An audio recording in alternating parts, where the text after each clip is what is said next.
똑같이 우리는 이걸 본 적이 없어요. 매수인은 이 토지를 본 적이 없습니다. 본 적이 없는 상태에서 소초동 100번지로서 이거는 대지고 면적이 330제곱입니다.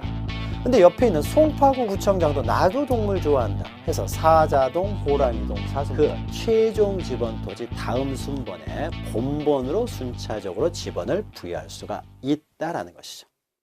네, 자 우리는 등기 신청 절차에 대해서 살펴보겠습니다. 물론 여러 가지 등기가 있지만 그 중에서 가장 대표적인 매매를 원인으로 하는 소유권 이전 등기 절차를 중심으로 전체적인 등기 신청 절차를 보고 있는데요. 자 지금까지 했던 내용을 잠깐 보시면요. 등기는 일단 신청에서 이루어진다. 따라서 신청 절차가 먼저 나온다라는 거죠. 신청 절차와 관련돼서 크게 테마를 보시면 일단 신청에서 이루어진다라는 신청주의가 있었고요.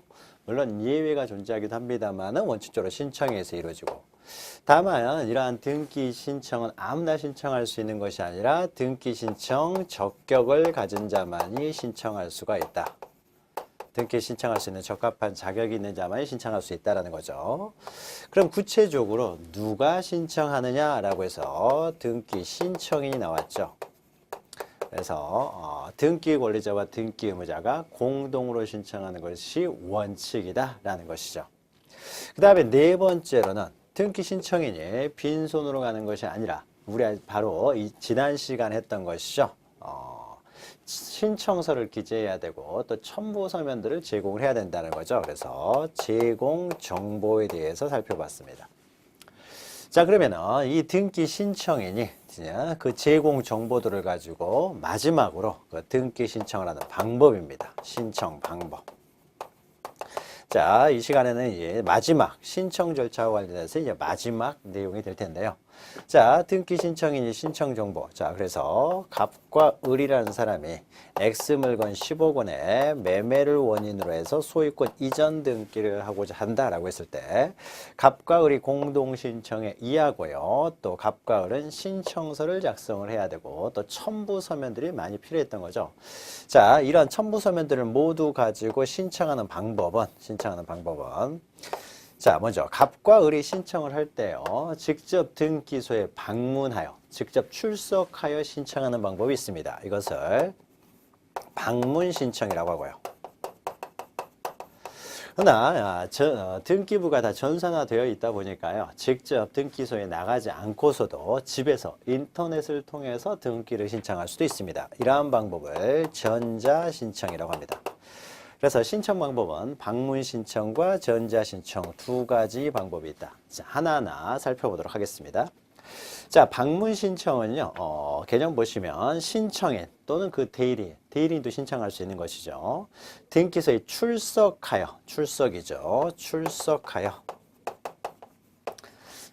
신청 정보 및 첨부 정보를 적은 서면을 제출하는 방법에 의한다라는 거죠. 출석을 한다. 자, 다만 이 보시면 대리인이 자격자 대리인, 즉 변호사나 법무사에게 대리를 맡겼을 때요. 자격자 대리인이면 원칙적으로 방문 신청에 있어서 대리인이 직접 출석을 해야 되겠죠. 그러니까 갑과 을이 어떤 A라는 사람에게 대리를 맡겼을 때요. 자, A라는 사람이 만약에 일반, 그러니까 자격자 대리인이 아니라 아는 사람 중에 아무 사람이나 방문 신청은 누구나 대리할 수 있습니다. 그래서 A라는 사람한테 대리권을 수여하게 되면 A는 쌍방을 대리해서 이전 등기를 신청할 수 있는데요. 이때 A는 자기가 직접 A가 대리인이기 때문에 직접 방문해서 출석하여서 등기를 신청해야 되지만은 만약에 A가 자격자 대리, 즉 변호사나 법무사인 경우에 이런 경우에는 자기가 직접 가지 않고 사무원을 출석시킬 수도 있다는 거죠.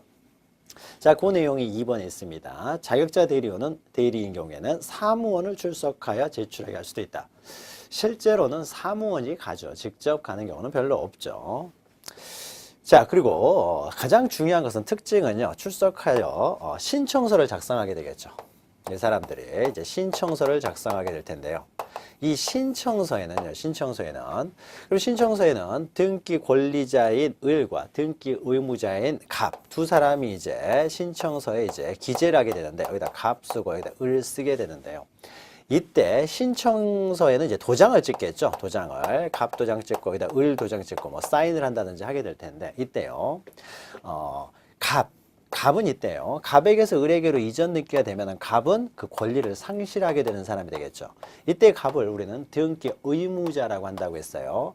자, 그러면 이 등기 의무자, 당신 정말 을한테 소유권 넘기는 건 맞느냐?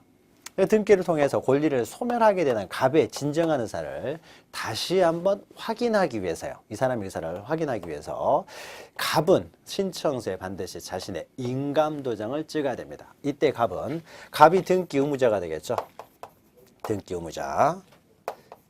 이 등기 의무자예요. 인감도장을 찍어야 됩니다. 인감을 날인을 해야 된다는 거죠. 날인. 자, 등기 권리자 을은요, 이 등기를 통해서 이득을 얻는 사람이기 때문에 뭐 굳이 을의 진정한 의사를 다시 한번 확인할 필요는 없습니다. 그러나 권리를 잃게 되는 갑의 의사는 다시 한번 확인해 볼 필요가 있다. 진정한 의사를 다시 한번 확인해 볼 필요가 있다는 거죠. 그럼으로써 그 등기의 진정성을 보장하기 위해서 반드시 인감을 날인해야 돼요. 자, 그러면 인감을 날인했다라고 하는 것은 이 도장이 인감 도장이다라는 것을 증명하는 증명서가 함께 또 제출이 돼야겠죠. 그래서 인감을 날인하고 따라서 인감 증명정보, 인감 증명서를 말하는 거죠. 인감 증명정보, 인감 증명서를 반드시 제출해야 됩니다.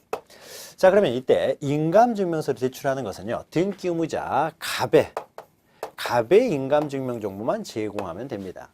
그리고 모든 등기에 있어서요, 그 신청서에 등기 의무자의 인감증명을 제공하는 것은 아니고요. 이 소유권의 등기 명인, 갑이죠, 지금. 갑이 소유자인 갑이 을에게 소유권을 넘기는 거죠.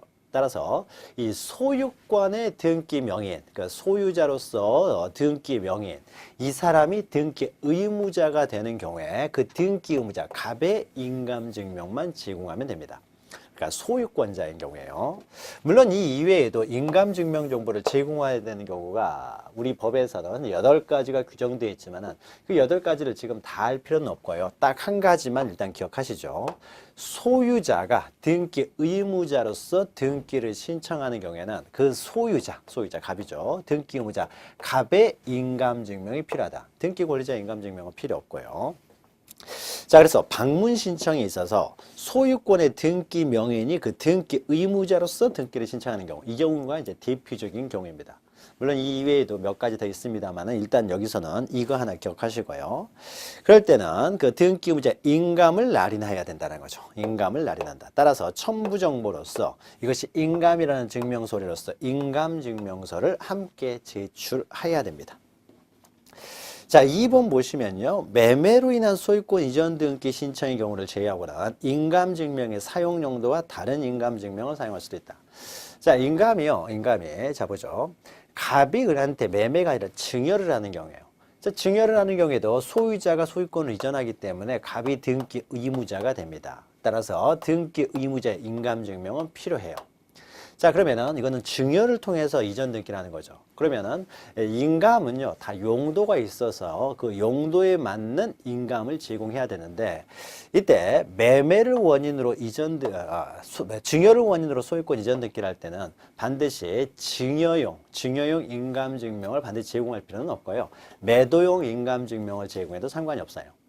자, 그래서 그 용도가 어떻든지 간에 다른 용도의 인감증명을 제공해도 되는데 단 유일하게 하나요. 매매를 하는 경우에는 반드시 매도용 인감증명을 제공해야 됩니다. 그러니까 결국 매도용 인감증명 정보 하나면은 모든 경우에 다 사용할 수가 있다라는 의미가 되겠죠. 매매를 원인으로 소유권 이전 등기를 하는 경우를 제외하고는 다른 용도를 제공해도 상관이 없기 때문에 매도용 인감증명 정보 하나면은 다 제공이 가능하다는 것이 되겠죠. 자, 3번 보시면은요. 자, 전자신청을 하는 경우에요. 자, 전자신청. 이 전자신청은요. 출석할 필요가 없어요.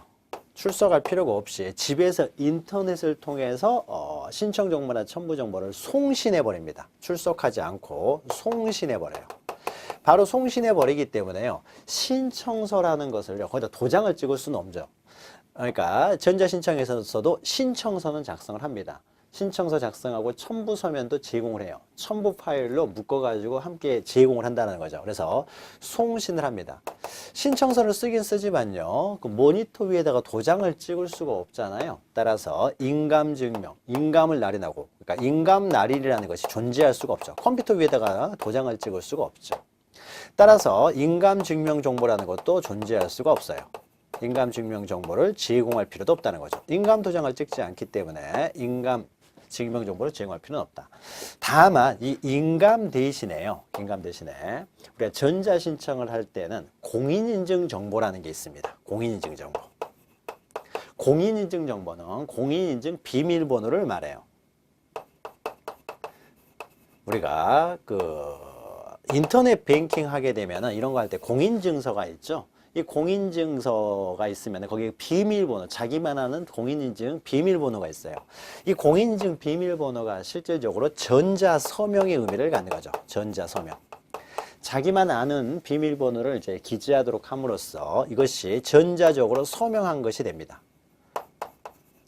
따라서 전자신청에 있어서는 공인인증 정보가 하나의 전자서명으로서 인감날인을 대체하게 된다는 거죠. 인감증명 정보를 대체하게 된다. 그래서 공인인증 정보도 함께 송신해버리면 됩니다. 그래서 요것을 송신하게 되면은, 공인인증 정보를 송신하게 되면은 이것이 인감증명 정보를 제공한 것과 동일하게 취급을 한다는 거죠. 따라서 인감증명 정보를 제공할 필요가 없다라는 겁니다.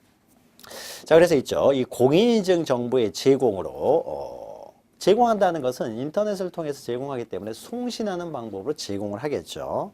인감증명을 가름할 수 있기 때문에 인감증명을 따로 제출하지는 않는다라는 겁니다. 자, 방문신청과 전자신청이 있는데요. 방문신청과 관련돼서는 특히 주목되는 것이 이 인감증명을 제공해야 되는 경우. 방문 신청의 경우만 인감증명 정보를 제공하기 때문에 인감증명을 제공하는 경우와 제공하지 않는 경우를 잘 기억을 하셔야 됩니다. 그래서 일단 소유자가 등기 의무자인 경우만 제공한다. 요거 하나 기억하시고, 더 중요한 것은 전자신청입니다. 전자신청.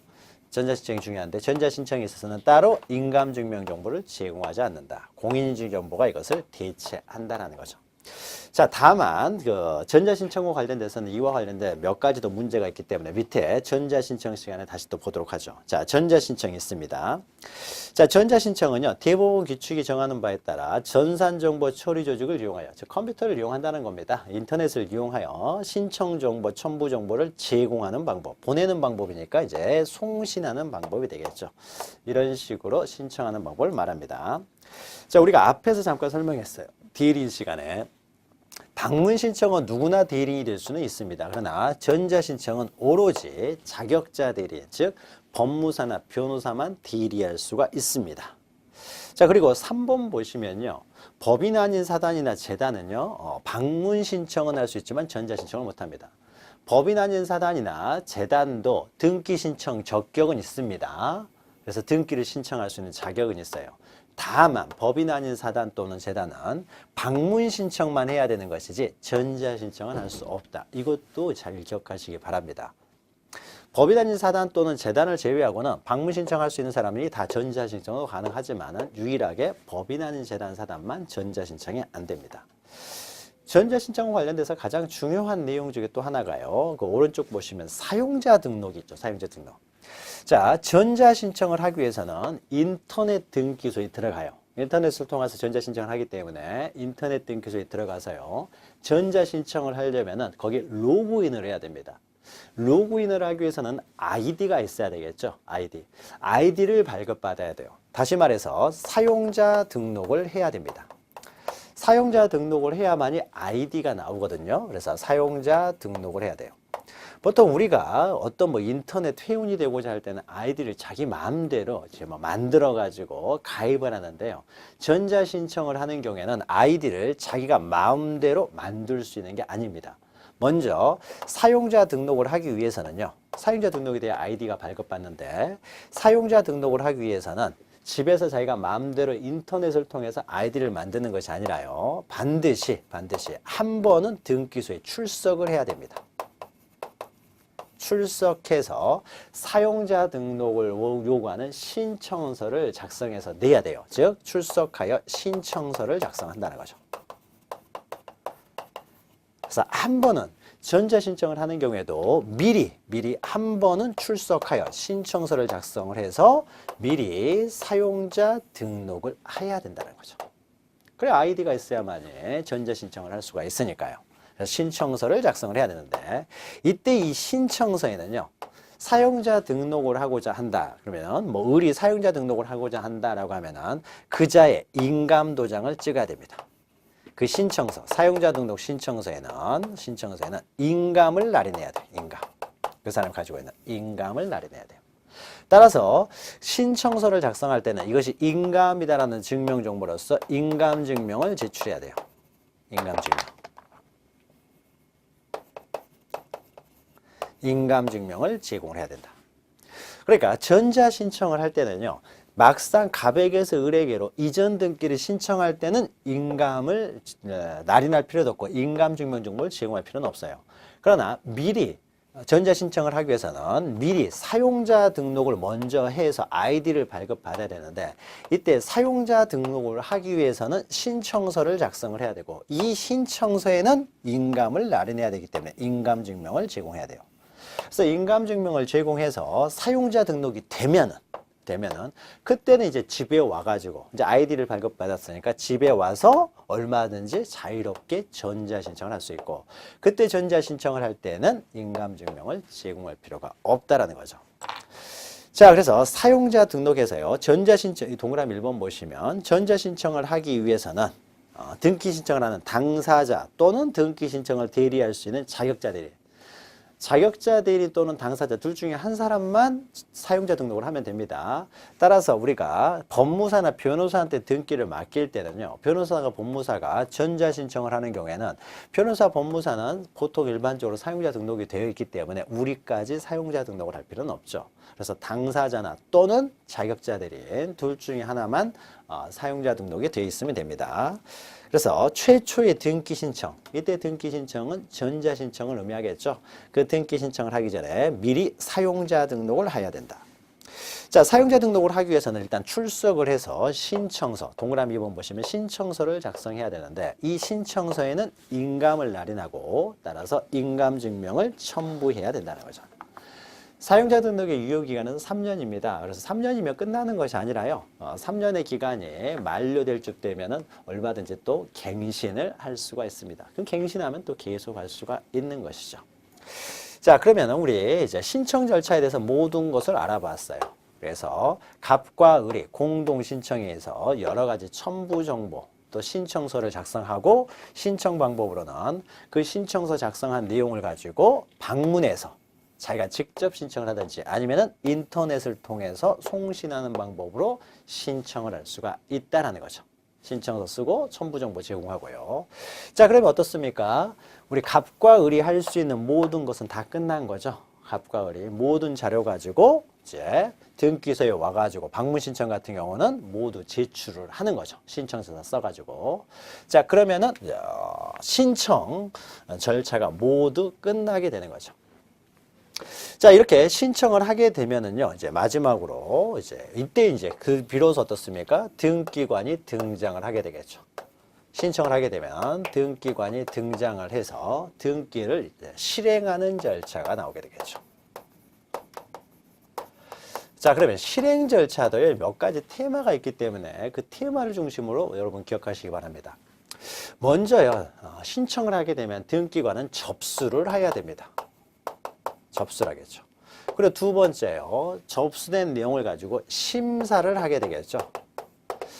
신청서는 제대로 다 기재되었는지 또는 첨부서면은 빠진 게 없는지를 심사를 하게 됩니다. 심사하는 과정에서요. 어디 한 부분이 좀 빠져 있다든지 첨부서면이 하나가 빠져 있다든지 그랬을 경우에는 보정을 명할 수도 있어요. 보정이라는 것은 이제 보완하여 정정하라는 거죠. 기재란이 하나 빠져 있다든지 첨부서면이 하나 빠져 있으면은 보완하라는 거죠. 그래서 보정을 명할 수가 있습니다. 그래서 보정을 하게 되면은요, 이제 등기를 실행하면 될 거예요. 그런데 심사하는 과정에서 보정을 명했는데도 보정을 하지 않는다든지, 또는 애초에 이것은 등기 신청 자체가 심사를 해보니까 보정을 할 수 있는 사건도 아닙니다. 다시 말해서 등기를 할 수 없는 내용에 대해서 등기를 신청했다는 거죠. 그러면은 등기를 심사하는 과정에서 등기를 할 수 없다라고 했을 때는 등기를 거부해야 되겠죠. 등기를 거부하는 것을 각하라고 합니다. 심사하는 과정에서 등기를 할 수 없다 그러면은 등기를 거부하는 각하를 하고요. 그런데 만약에 이 각하 사유가 없습니다. 심사를 해봤더니 뭐 등기를 거부할 사유가 없으면은 등기를 이제 실행을 해야 되겠죠. 등기를 실행을 합니다. 자, 등기를 실행하게 되면은 마지막에 이제 완료가 되겠죠. 실행한다는 것은 등기부에 이제 기록을 하게 되겠죠. 기록을 해가지고 맨 마지막에 다 모든 것을 다 기록하게 되면 이제 완료가 되겠죠. 자, 완료가 됐다고 해서요, 모든 절차가 끝나는 것은 아니고 마지막으로 완료 후에 절차가 나옵니다. 완료 후에 등기가 완료됐다는 사실들을 신청인들에게 뭐 통지를 한다든지 해줘야 되겠죠. 그래서 완료 후 절차가 나오게 됩니다. 그리고 요 사이에요, 또 하나의 절차가 있는데, 등기를 신청하고 아직 등기가 완료되지 않았을 때요. 완료되지 않았을 때는 신청이나 자기 등기 신청을 언제든지 취소할 수가 있어요. 취하할 수가 있다는 거죠. 그래서 등기가 완료되기 전까지는 마지막 11번으로 해서 등기 신청을 취하할 수가 있습니다. 소를 제기했다가도 소를 취하할 수 있고요. 그러니까 등기 신청을 취소하는 것이죠. 그래서 그 신청을 완료가 돼버리면 이제 완료가 되기 때문에 그 취한다는 게 의미가 없고요. 아직 완료되기 전에는 취하할 수가 있다. 다시 말해서 완료 전에는 취하가 가능하다는 거죠. 그래서 실행 절차도요, 한 6가지 테마로 구성되어 있습니다. 그래서 그 테마별로 하나씩 여러분들 정리하시면 됩니다. 자, 먼저 하나씩 보죠. 그런데 등기 실행 절차는요, 신청 절차보다는 그렇게 복잡하지는 않습니다. 먼저 등기 신청을 하게 되면요, 먼저 접수를 해야 된다는 거죠. 자, 신청서가 제출되면요, 등기관은 무조건 이건 접수를 해야 됩니다. 접수를 한 다음에 신청을 하는 거지, 접수 자체를 거부할 수는 없어요. 심사를 하고 등기를 할 수가 없으면 거부할 수 있지, 처음부터 접수 자체를 거부할 수는 없다라는 겁니다. 그래서 반드시 접수를 해야 돼요. 자, 접수는요, 등기부가 전산화되었기 때문에 이 보시면 등기 신청은 등기 신청 정보가 전산정보 처리 조직에 저장된 때 접수된 것으로 봅니다. 그래서 등기 신청한 내용에 대해서 종이로 우리 필사하지 않습니다. 전산화되어 있기 때문에 이거 신청한 내용을요, 다 저장을 해요. 저장을 하게 되면 그때 비로소 접수가 된 것으로 봅니다. 이때 접수는 굉장히 중요한 것이요. 접수는 만약에 등기가 완료가 되면 뒤에서 하겠지만은요, 등기가 완료된 때부터 등기 효력이 발생하는 것이 아니라 이 사람이 신청하면 바로 접수를 해야 되기 때문에 그 이후에 심사하는 과정이 너무 길어지게 되면은 원래 바로 신청하면 아무 하자가 없으면 바로 등기가 돼야 되는데, 등기관이 괜히 쓸데없이 시간을 오래 끌다가 접수가 늦게 되면 그만큼 효력이 늦게 발생하게 되겠죠. 이런 거 좀 문제가 있기 때문에요, 등기가 완료가 되면은요, 완료된 때 효력을 발생하는 것이 아니라 접수 시로 소급을 합니다. 소급하여 효력이 발생을 해요. 완료된 때가 아니라 접수한 때 소급하여 효력이 발생합니다. 자, 그래서 접수는 반드시 해야 되고 접수 시기는 굉장히 중요한 겁니다. 그래서 등기가 서로 우선순위가 있는 등기 간에는 그 우선순위는 언제를 기준으로 하느냐, 등기가 완료된 때를 기준으로 하는 것이 아니라 접수한 때를 기준으로 해서 우선순위가 정해지기 때문에 접수일자는 굉장히 중요한 거죠. 그래서 접수한 때로부터 효력이 발생한다는 거죠. 등기를 마치게 되면. 그래서 접수가 이제 여기에 의미를 갖는 거고요. 자, 일단 접수를 하고요. 그 다음에 이제 심사를 합니다. 자, 심사를 할 때는요, 등기관은요, 형식적 심사만 합니다. 다시 말해서 갑과 을이 매매를 원인으로 소유권 이전 등기를 신청하게 되면은요, 그 형식적 심사라는 것은 서류 심사만 한다는 거예요. 그래서 신청서에 혹시 빠진 내용이 있는지 없는지, 그리고 첨부 정보로 빠진 내용이 있는지 없는지 하는 서류 심사만 합니다. 따라서 이 심사를 형식적 심사만 한다라고 해요. 따라서 등기관이요, 이 매매 자체가 과연 유효냐 무효냐 이런 것까지 심사하잖아요. 그러니까 실체적인 그 민법상 어떤 효력 문제까지 심사하지는 않는다는 거죠. 매매를 원인으로 소유권 이전 등기를 신청하면요. 등기를 신청하면은 우리가 했던 여기 제공 정보들 있죠. 요 제공 정보들만 심사를 할 뿐이지 과연 이 매매가 유효인지 무효인지 이것까지는 심사하지 않는다. 즉 실체적인 내용들을 심사하지 않습니다. 자, 그래서 1번 보시면 등기 공무원은 등기 신청에 대하여 실체법상의 권리관계가 일치하는지 여부, 정말로 매매를 했는지 안 했는지. 만약에 매매를 하지 않았으면 매매가 무효라든지 하게 되면 등기를 해서는 안 되는 것이죠. 원체는. 매매가 무효면 등기도 무효이니까요. 그러나 이러한 사정들은 심사할 권한이 없다라는 겁니다. 서류만 들어오면은요, 일단 다 등기를 해줘야 된다라는 거죠. 이 매매가 유효냐 무효냐는요, 갑과 을이 다툼이 있으면 어디서 판단합니까? 법원에서 판단할 내용이죠. 유무효는 법원에서 판단할 내용이지 등기관이 판단할 수 있는 게 아닙니다. 따라서 등기관은 서류 심사만 한다라는 거죠. 그래서 실질적 심사, 일치하는지 하는 그 실질적 심사 권한은 없고 오직 신청서 및 첨부 서류와 등기부에 의하여 등기 요건에 합당하는지 여부만 심사할 형식적 심사 권한만 갖는다라는 겁니다.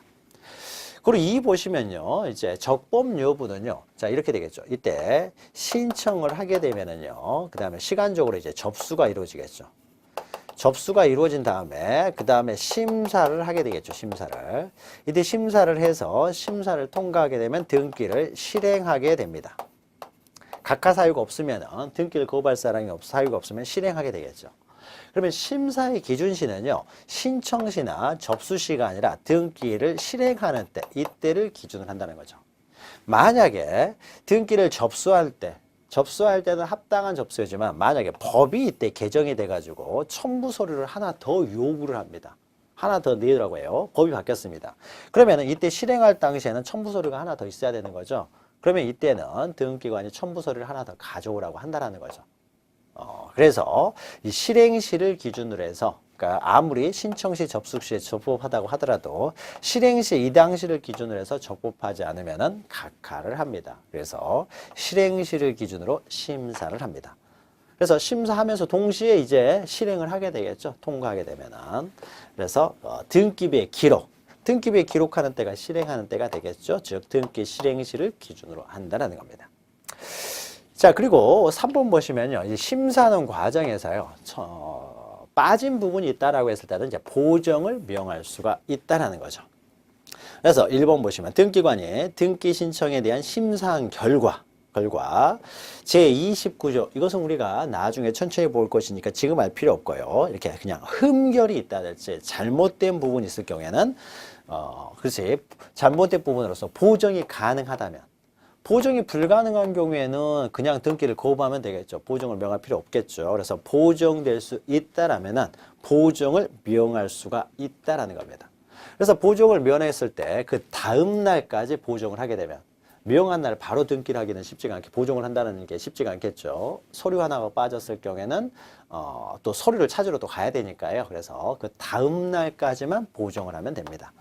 그래서 그 다음 날까지 그 잘못된 부분을 보정하였을 때는 등기를 실행을 하고요. 다음 날까지도 보정을 하지 아니하면 그때는 등기를 거부할 수밖에 없겠죠. 각하를 한다라는 겁니다. 자, 그러면 이때 심사를 하는 과정에서 이때 보정을 명했습니다. 이때 보정을 명했어요. 자, 보정을 명해서 보정을 했습니다. 보정을 해서 실행이 되면 어떻습니까? 실행이 돼서 등기가 완료가 되면은 등기의 효력은 그 접수한 때부터 효력이 발생한다는 거죠. 접수한 때부터 효력이 발생하기 때문에 언제 보정을 했느냐, 언제 실행을 했느냐는 등기의 효력에 영향을 주지는 않겠죠. 나중에라도 보정만 아무 때나 보정만 돼가지고 등기가 실행이 된다면은 그 효력은 접수한 때 효력이 발생하기 때문에 보정을 언제 했느냐, 실행을 언제 했느냐는 중요하지 않는다는 거죠. 따라서 보정을 하게 되어서 등기를 실행했을 경우에는 그 신청의 접수 순위는 그대로인 거죠. 따라서 등기할 권리의 순위에는 변화가 없다, 변동이 없다라는 거죠. 나중이라도 보정하면 된다라는 겁니다. 자, 보정은 한 이 정도 보면 됩니다. 그러니까 실행 절차는 그렇게 어려운 건 없죠. 자, 가장 중요한 것은 각하입니다. 각하. 각하가 가장 중요한 것인데요. 시험에도 뭐 매년 뭐 거의 나오는 각하가 나오는데, 자, 각하는요, 갑과 을이 등기 신청을 했을 때 등기관이 등기를 거부하는 것이기 때문에 그 신청인에게 가장 불이익한 처분이 되겠죠.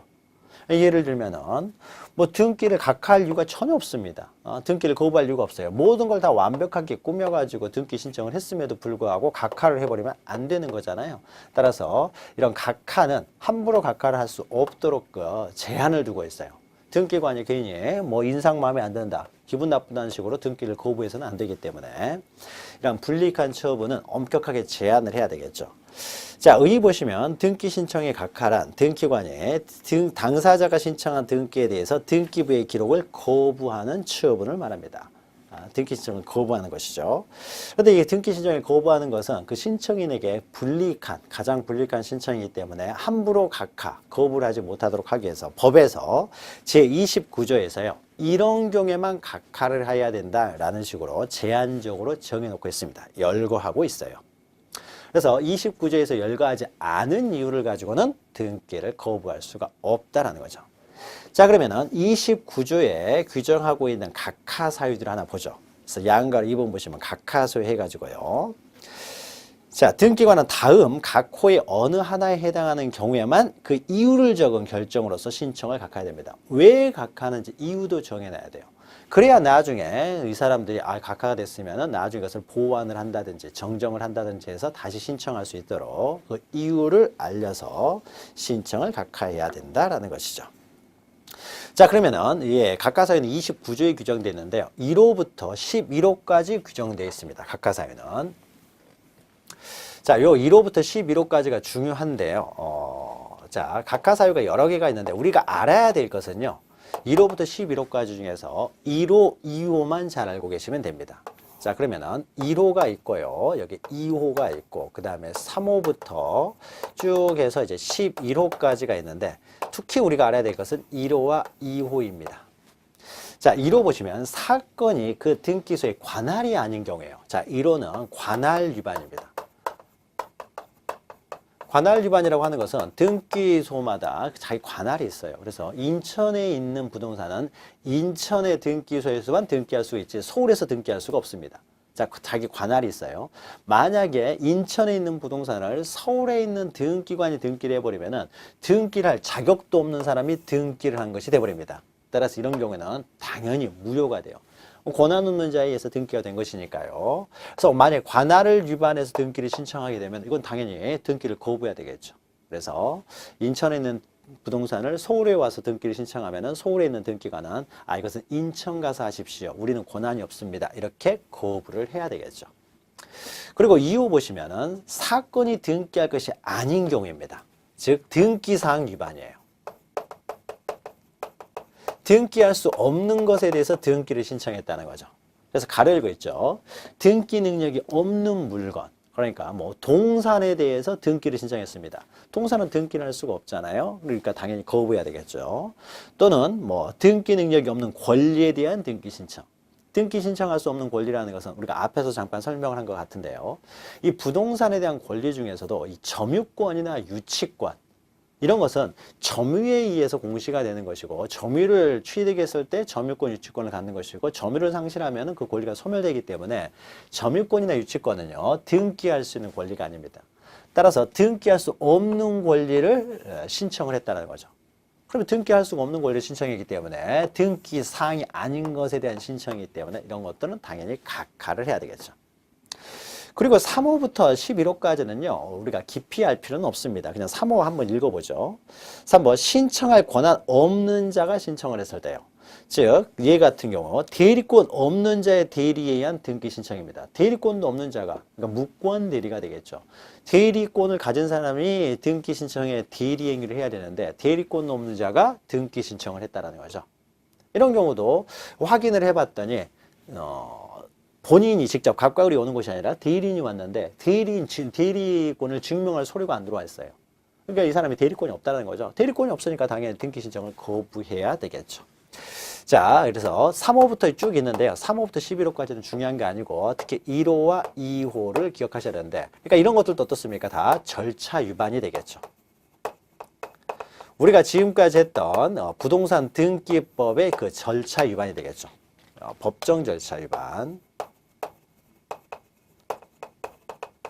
반드시 필요한 서류가 안 들어왔다든지 하는 법정 절차를 위반한 것이죠. 이것도 법정 절차를 위반한 거죠. 등기사항이 아닌 것에 대한 등기 신청이라든지 관할 위반, 다 절차를 위반한 겁니다. 이것도 법정 절차를 위반한 것인데요. 요 1호, 2호와 3호부터 11호는요, 좀 차이가 나는 것이요. 예, 관할 위반이나 등기사항의 위반에 의해서 만약에 등기가 돼 있으면요. 이것은 그 등기부 자체를 보고서도 누구나 이것이 잘못된 등기라는 것을 알 수가 있습니다. 즉 서울에 있는 부동산을 만약에 인천에 있는 등기소에서 등기가 되면은 등기부 자체만 보고도 명백하게 누구든지 이건 잘못된 등기라고 알 수가 있어요. 그리고 등기사항 위반도 마찬가지가 되겠죠. 동산에 대해서 등기가 돼 있으면 누가 보더라도 무슨 동산에 대해서 등기가 돼 있지? 또는 유치권에 등기가 됐으면 무슨 유치권에 관해서 등기가 돼 있지? 라고 해서 등기부만 보고서도 누구든지 명백하게 이것은 잘못됐다는 걸 알 수가 있는 거죠. 만약에 등기가 돼 있으면. 따라서 만약에 이것을 간과하고 등기가 됐을 때요. 관할 위반이 됐음에도 불구하고 등기가 됐다라든지 등기사항을 위반해서 유치권에 등기가 돼 있었을 경우 이런 경우에는 등기부 자체만 보고도 누구든지 명백하게 이것이 잘못됐다는 걸 알 수가 있는 거죠. 이렇게 명백하게 잘못됐을 경우에 이런 것들을 우리는 당연무효라고 합니다. 간과하고 등기가 됐으면 누구든지 알 수가 있다는 거죠. 명백히 무효인 경우에 특히 당연무효라고 해요. 그러나 요 두 가지를 제외하고요. 법정 절차를 위반했을 경우에요. 자, 이런 경우에는 예를 들어서 갑과 을이 대리권을 A한테 수여해서 A한테 등기를 하라고 했습니다. 그런데 B라는 사람이 가서 등기를 했어요. 이 사람이 대리권이 없다라는 거죠. 대리권이 없는 무권 대리인에 의해서 등기가 됐다라고 하더라도요. 등기부상으로는 이 사람이 대리권이 있는지 없는지 이런 것들까지 등기부에 나오지 않거든요. 그러니까 그냥 B라는 사람이 등기를 했는데 과연 이 사람에게 대리권이 있었는지 없었는지는요. 조사를 해봐야 하는 것이지. 그러니까 그냥 우리가 미리 말을 전제를 하고 말했으니까 좀 헷갈릴 수가 있으니까 다시 보죠. A라는 사람이 그냥 등기를 했어요. 갑과 을이 등기 의무자, 등기 권리자인데 A가 등기 신청을 하러 왔다는 거죠. 그래서 A가 대리인으로서 등기를 신청해가지고 등기가 됐습니다. 자, 그럼 이때 A가 갑에게서 을 앞으로 이전 등기를 했는데요. A가 대리인으로서 과연 이 사람에게 대리권이 있었는지 없었는지요. 대리권이 있었을 수도 있고 없었을 수도 있는 거죠. 대리권이 있었으면 이건 당연히 유효가 되겠지만 대리권이 없었을 경우에는 무효가 될 수도 있는 거죠. 그러면 과연 이 사람에게 대리권이 있었는지 없었는지는 모르는 거죠. 조사를 해봐야 합니다. 등기관이 이것은 뭐 이렇게 대리권 권리에 관한 문제이기 때문에 등기관이 심사할 수 있는 내용이 아니에요. 누가 봐도 명백히 알 수 있는 게 아니죠. 조사를 해봐야 합니다. 따라서 이러한 위반이요. 누가 보더라도 당연히 무효다라고 알 수 있는 것들은 만약 이걸 등기가 됐으면 당연히 무효가 될 테지만 이 3호부터 11호까지의 내용은요. 절차를 위반하긴 했지만 누가 보더라도 이것은 당연히 잘못됐다라고 알 수가 없어요. 대리권이 있으면 유효일 수 있지만 대리권이 없으면 또 무효가 될 수도 있죠. 이런 경우에는 우리가 당연무효라고 하지 않습니다. 당연 무효가 되는 건 아니에요. 유효인지 무효인지는 조사를 해봐야 돼요. 그리고 이 사람에게 대리권이 있었는지 없었는지의 여부는요. 법원에서 심사를 하는 거죠. 만약에 소유권을 주장하는 을과 아니다. 나는 너에게 소유권을 넘긴 적이 없다라고 해서 갑하고 둘이서 소송에서 싸우게 되면은 을은 A에게 대리권이 있었다라고 주장을 할 것이고 갑은 A에게 대리권이 없었다고 주장을 하겠죠. 그러면 과연 A에게 대리권이 있었는지 없었는지는 법원에서 판단할 수 있는 내용이죠. 이런 것들은 우리가 등기관이 심사할 수가 없다는 거죠. 형식적 심사권만 가지기 때문에. 그래서 그냥 등기관은요. A가 대리인으로는 대리인으로 하는 위임장이 들어오고 그 다음에 자기가 대리권 증명서를 가져오고 대리인으로서 등기를 신청하면 서류상 아무런 하자가 없으면 등기를 해버린다는 거죠. 그런데 대리권이 있는지 없는지 과연 법정 절차를 위반했는지 여부는 결국 법원에서 판단하는 것이지 누구든지 보고 명확하게 알 수 있는 내용이 아닙니다. 그러면 이것은 무효가 될지 유효가 될지 모르기 때문에 당연무효는 아니라는 거죠. 자, 그래서요, 이제 두 가지를 나눠서 보는데요. 그래서 1호, 2호 있고요. 그 다음에 3호부터 있는데 우리가 그건 다 외울 필요 없고요. 자, 야한가로 3번으로 바로 넘어가죠. 3호부터 11호까지도 법정 절차를 위반하긴 위반했습니다. 위반하긴 위반했지만은 이 정도의 위반은 아닌 거고, 명백하게 위반한 경우는 아닌 거예요. 그래서 법정 절차를 위반했지만 명백하게 위반한 건 아니에요. 여기서 명백이라고 하는 것은 방금 말씀드렸죠. 누가 보더라도 알 수 있는 거예요. 등기부만 보고 이러면 명백한 건데, 그래서 명백하게 위반이라는 거죠. 이 두 가지는 명백해요. 누가 보더라도. 그러면은 당연 무효가 되고, 명백하지 않기 때문에 이것은 당연히 무효가 되는 것은 아닙니다. 소송을 통해서 유무를 정하게 된다는 거죠. 자, 야한가로 3번 보시면요. 각하 결정에 대한 불복해가지고요. 자, 동그라미 1번 보면은 만약에 등기 신청을 적법하겠습니다. 여기에도 어떠한 하자도 없습니다. 어떠한 하자도 없음에도 불구하고 등기 신청을 각하해버리면은 갑과 을은 왜 각하했냐라고 해서 이의신청을 할 수가 있어요. 등기 신청이냐, 왜 각하했냐라고 이의신청. 자, 이의신청은 우리가 기본 강의 시간에 자세히 다룰 텐데요. 지금은 그냥 이의신청을 할 수 있다 정도만 기억하십시오. 자, 각하 사유가 없음에도 불구하고 부당하게 등기 신청을 각하했습니다. 이런 경우에는요, 그 지방법원, 등기관의 상급기관인 지방법원에 이의신청을 할 수가 있어요. 이의신청. 자, 요 정도만 아시면 되고요. 중요한 건 야한가로 4번입니다. 다음 페이지. 자, 각하 사유를 간과하고 한 등기 효력이에요. 간과하고. 각하 사유가 있으니까 당연히 각하를 했어야 됨에도 불구하고 등기관이 모르고 등기를 해버렸습니다. 그랬을 때 효력이에요. 자, 등기를 했다고 하더라도 이것은 명백하게 잘못된 경우죠. 명백하게 잘못됐으니까 이건 당연히 무효가 됩니다. 그래서 동그라미 1번 보시면, 자, 29조 1호와 2호예요. 자, 관할 위반과 등기사항 위반입니다. 이런 경우에는 당연 무효라는 거죠. 그래서 당연 무효고 누가 봐도 무효라는 걸 알 수 있기 때문에요. 등기관이 직권으로 말소를 합니다. 등기관이. 누가 봐도 잘못된 걸 알 수 있기 때문에요. 이거 잘못된 등기입니다. 그러니까 뭐 청구할 필요도 없이, 신청할 필요도 없이 직권으로 말소를 해요. 등기관이. 만약에 등기관이 당연히 말소를 해야 되는데 말소하지 않고 있으면 빨리 말소해라. 왜 말소하지 않고 있느냐? 이의신청을 제기할 수가 있어요. 자, 이의신청만 제기하면 등기관이 보고는 이거 잘못됐네. 누구나 알 수 있기 때문에 바로 직권 말소할 수 있습니다. 따라서 이의신청에서 그 목적을 달성할 수 있기 때문에 따로 소송을 제기할 수는 없어요. 말소하라는 소송을 제기할 필요가 없다는 거죠. 이의신청만 제기하면 쉽게 해결이 되기 때문이죠. 따라서 직권으로 말소해야 되고, 등기관이 직권으로 말소하지 아니한 경우에는 그 등기상 이해관계 있는 사람이 돼서는 안 되는 등기가 됨으로써요. 간과하고 등기가 됨으로써 손해보는 사람이 있겠죠. 그래서 그런 사람들이 직권 말소해야 되는데 말소하지 않으면 이의신청을 통해서 말소를 시킬 수가 있다는 거죠. 따로 소송을 제기할 수는 없어요. 그런데 2항, 동그라미 2 보시면요. 3호, 2호에 3호 이하의 각하사유야. 3호부터 11호까지. 이것은요, 유효인지 무효인지 알 수가 없다라는 것이죠. 일단 등기는 돼 있습니다. 그런데 등기부상으로만 봐서는 이 사람이 대리권이 있었는지 없었는지는 알 수가 없습니다. 알 수가 없기 때문에 대리권이 있었으면 어떻습니까? 만약에 그럼 유효가 되겠죠. 대리권이 없으면 무효가 되겠죠. 그래서 만약에요, 그건 당연 무효가 되는 것은 아니고요. 혹시라도 실체관계에 부합하면요. 만약에 대리권이 없다라고 하더라도요. 어차피 만약 A가 대리권이 없다라고 하더라도요. 어차피 우리 소유권을 취득할 수 있는 지위에 있었습니다. 무권 대리인이 등기를 했다고 하더라도. 대표적인 예가 이런 경우가 되겠죠. 갑과 을은요. B라는 사람한테 대리권을 수여했어요. 그런데 B가 바빠가지고요. A라는 사람한테 부탁을 해가지고 A라는 사람이 등기를 했습니다. 자, A라는 사람이 등기를 했으면 A는 대리권이 없는 거죠. 대리권이 없기 때문에, 없는 사람이 대리했기 때문에 조사에서 만약에 대리권이 없는 사람에 의해서 대리가 됐다 라고 하면 이 등기를 무효로 해야 될 것처럼 보이지만은 어차피 A에 의해서 등기가 된 것이 무효라고 하더라도 그럼 B가 다시 등기를 하게 되면 어차피 을은 소유권을 취득할 수 있었던 사람이 되겠죠.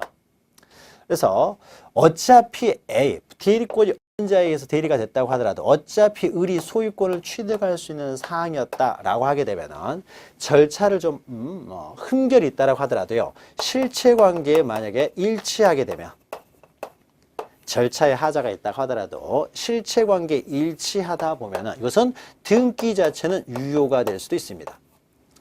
대리권은 없다라고 하더라도 실체관계 부합하면은 등기 자체는 유효가 될 수도 있는 거죠. 그런데 만약에 실체관계하고도 불일치해요. 등기가. 다시 말해서 갑은 A건 B건 누구에게도 대리권을 준 적이 없어요. 갑이 을한테 소유권을 이전해 달라고 대리권을 준 적도 없습니다.